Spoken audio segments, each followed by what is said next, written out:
येथे तुझलागी बोलावी जे कोणी प्रार्थिल्या वाचून यावला शिका. निळा म्हणे आम्ही ओळखूची देवा. कोणाचा दावा केला होता? तुकयाचा दावा करीत असो.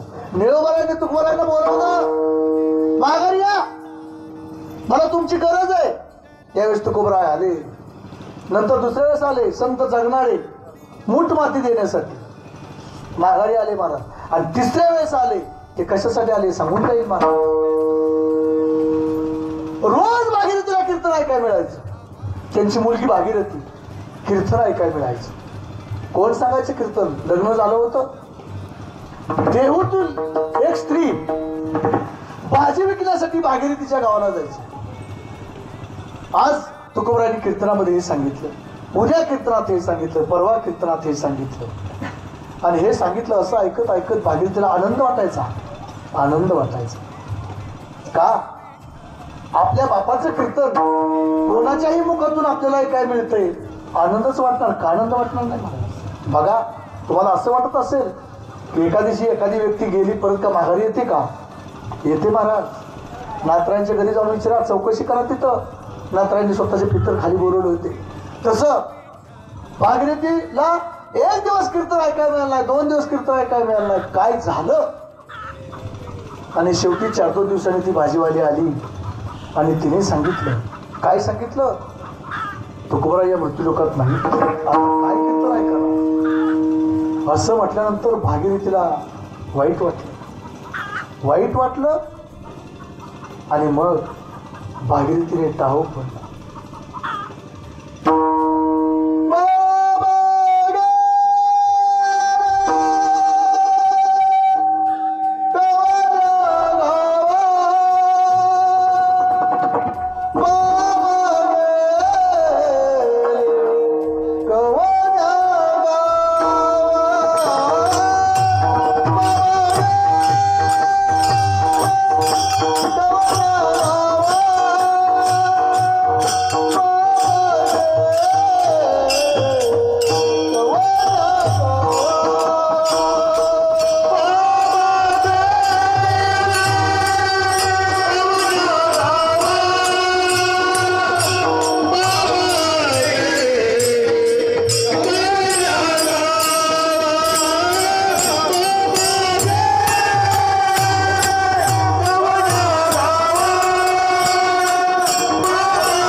तुमच्याशिवाय मी राहू शकत नाही, तुम्हाला यावंच लागेल.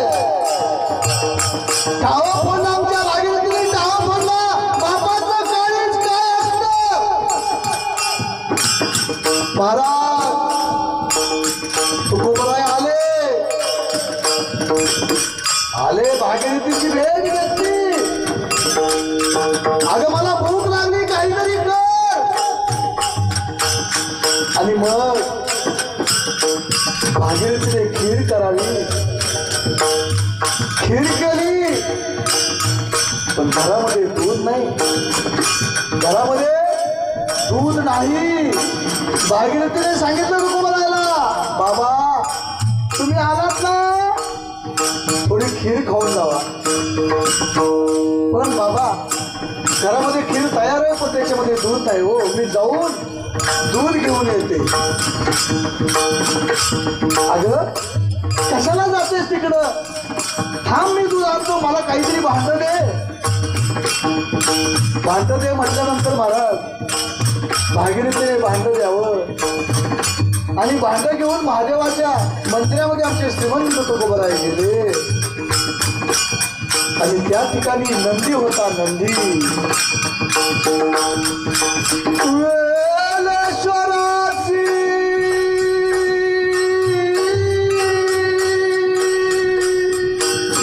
पूजिले,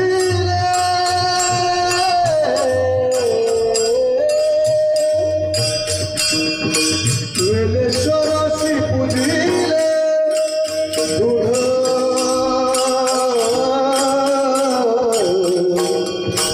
दूध नंदीचे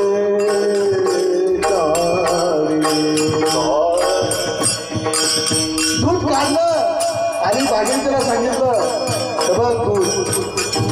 आणि त्या ठिकाणी खीर आणि दूध आमच्या तुकोबरायने खाल्ली. मला काय